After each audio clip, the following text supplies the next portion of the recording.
মায়ের ভাষার জন্য রক্ত ও প্রাণদানের ইতিহাস জ্বলজ্বল করছে। বিশ্বের বুকে এই অনন্য ইতিহাস রচনা করেছে বাংলাদেশ। পলাশ শিমুল ফোটার দিনে তাই তো মন গেয়ে উঠছে, আমার ভাইয়ের রক্তে রাঙানো ২১শে ফেব্রুয়ারি আমি কি ভুলিতে পারি। ২১শে ফেব্রুয়ারি মহান শহীদ দিবস ও আন্তর্জাতিক মাতৃভাষা দিবস। বাংলা ভাষার দাবিতে প্রাণদানের গৌরবোজ্জ্বল মাতৃভাষা আন্দোলনের ৭৪ বছর পূর্ণ হলো আজ। শাহরিয়ার জামান দ্বীপের প্রতিবেদন। বাংলা তারিখ ছিল ৮ ফাল্গুন, ইংরেজি ২১ ফেব্রুয়ারি। ভাষার দাবিতে কিছু তরুণের বুকে তাজা রক্তে লাল হয় ঢাকার রাজপথ। আজ সেই দিনটিকে স্মরণ করার দিন, শহীদ দিবস ও আন্তর্জাতিক মাতৃভাষা দিবস। মাতৃভাষা আন্দোলনের ৭৪ বছর পূর্ণ হলো আজ।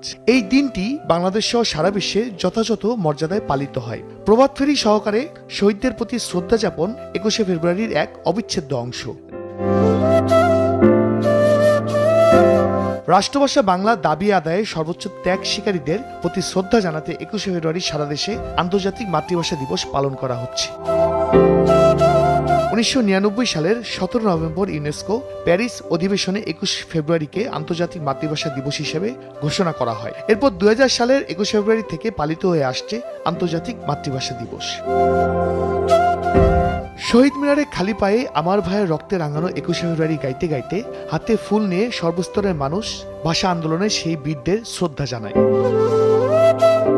১৯৫২ সালের ২১ ফেব্রুয়ারি শহীদরা জাতিকে এক মহৎ ও দুর্লভ উত্তরাধিকার দিয়ে গেছেন। পৃথিবীর ইতিহাসে বাঙালি একমাত্র জাতি যারা ভাষার জন্য জীবন দিয়ে সেটি থেকে উচ্চারিত জাতীয়বোধের বলে স্বাধীন রাষ্ট্র গঠনে সক্ষম হয়েছে। বাংলা ভাষার ব্যবহার চাই রাজনীতিতে, অফিস আদালত চালানোতে, বিচার ব্যবস্থায় এবং উচ্চশিক্ষায়, প্রাথমিক মাধ্যমিক সব পর্যায়ের শিক্ষায়, এইভাবে সব ধারার শিক্ষায় যদি বাংলা ভাষার ব্যবহার চলে, বাড়তে থাকে, আমাদের জাতীয় জীবনের কাজকর্ম চলে, তাহলে বাংলা ভাষার উন্নতি হবে। তৎকালীন পাকিস্তান শাসনামলে বাংলা ভাষার অবস্থান নিয়ে বাঙালির মনে প্রাণে যে ভাষা চেতনার প্রকাশ ঘটে তারই সূত্র ধরে বিভাগোত্তর পূর্ববঙ্গের রাজধানী ঢাকায় ১৯৪৭ সালের নভেম্বর ডিসেম্বরে ভাষা বিক্ষোভ শুরু হয়, যা ৫ বছর পর ২১শে ফেব্রুয়ারিতে চরম আকার ধারণ করে। শাহরিয়ার জামান দ্বীপ, এসিটিভি, ঢাকা।